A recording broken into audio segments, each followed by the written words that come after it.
officiers, sous-officiers, militaires du rang, aviateurs, volontaires pour la défense de la patrie, de par le président du FASO, vous les connaîtrez désormais pour chef, le général de brigade Moussa Diallo, ici présent. Et vous lui obéirez en tout ce qu'il vous commandera pour le bien du service, l'exécution des règlements militaires, l'observation des lois et le succès des armes du Burkina Faso.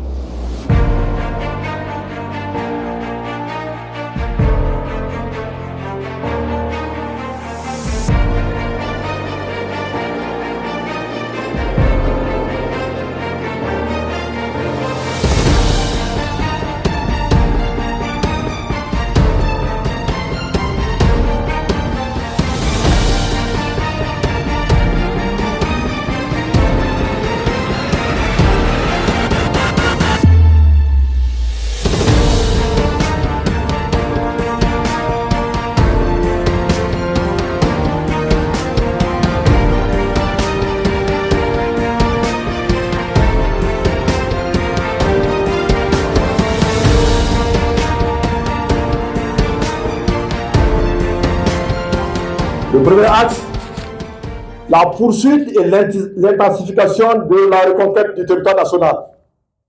En effet, les aspirations légitimes de notre peuple à vivre dignement et en toute sécurité dans un Burkina Faso de paix passent par une récupération de l'intégrité de notre territoire national.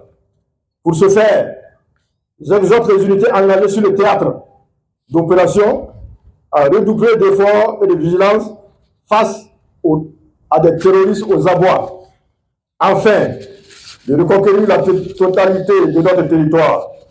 En conséquence, toutes les unités engagées dans la lutte doivent poursuivre les actions offensives et entreprendre des actions d'opportunité afin de ne laisser aucun répit aux forces du mal. Le deuxième axe, l'union sacrée entre les forces combattantes et population. Cela doit être le socle sur lequel nous devons bâtir nos efforts communs pour permettre enfin à cette guerre qui nous est imposée les manœuvres dilatoires des ennemis pour semer la terreur au sein des populations et créer la zizanie parmi nous. Nous pourrons efficacement être contrés que si nous sommes unis et soudés. Le peuple burkinabé a fait preuve à maintes reprises d'une grande résilience et démontré qu'il est prêt à défendre son territoire et sa souveraineté. Je m'engage donc à renforcer la collaboration entre les différentes branches de notre armée, ainsi qu'entre les forces de défense, les forces de sécurité intérieure et les VDP, et à promouvoir l'intégrité et le patriotisme au sein de populations civiles. Le troisième axe, la poursuite de la modernisation de nos forces armées. En droite ligne de la vision de son Excellence, Monsieur le Président du Faso, nous allons poursuivre la montée en puissance de notre armée en la dotant de matériel moderne et équipements à la pointe de la technologie. Les récentes acquisitions de matériel sont là pour l'attester. Dans cette guerre asymétrique, il est essentiel d'adapter nos capacités opérationnelles aux réalités du terrain, d'améliorer la formation de nos soldats en phase avec les défis actuels et de garantir un soutien logistique efficace aux unités engagées. Le dernier axe, le renforcement des actions communes des armées de la Confédération de l'AES. Notre priorité qui guidera mon action en tant que chef d'état-major général des armées est la coopération avec nos partenaires régionaux et internationaux dans le seul intérêt de notre peuple.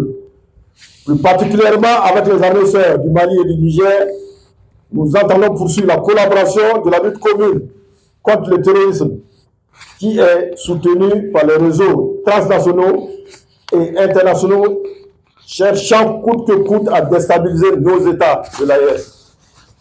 Distingués invités, chers frères d'armes, mesdames et messieurs, aujourd'hui, il ne s'agit pas uniquement de lutter contre les groupes terroristes.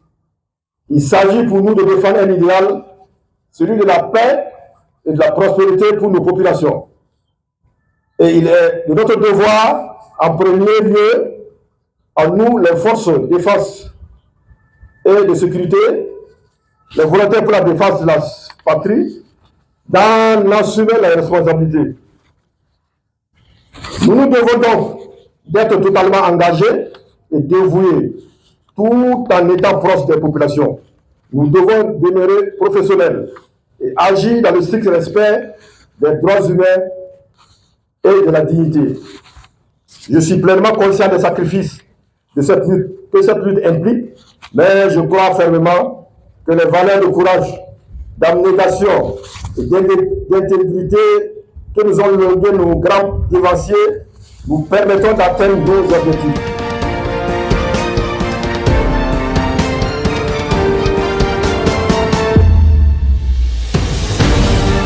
C'est un changement qui s'inscrit dans la continuité. Vous savez que c'était mon argent, on a travaillé beaucoup ensemble. Ce n'est qu'une façon de donner un nouveau souffle à la dynamique actuelle. Mes attentes sont le renforcement et la consolidation de nos forces armées nationales à travers toujours la dynamique essoufflée par le chef de l'État, le capitaine Ibrahim Traoré, renforcer en termes de personnel, renforcer en termes d'équipement, de formation et de capacités opérationnelles, de sorte que 2025 nous puissions donner davantage de coups à l'ennemi pour aboutir finalement, en tout cas nous l'espérons, dans les meilleurs délais à la fin du terrorisme au Burkina Faso.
Une autre facette de l'information au Burkina Faso.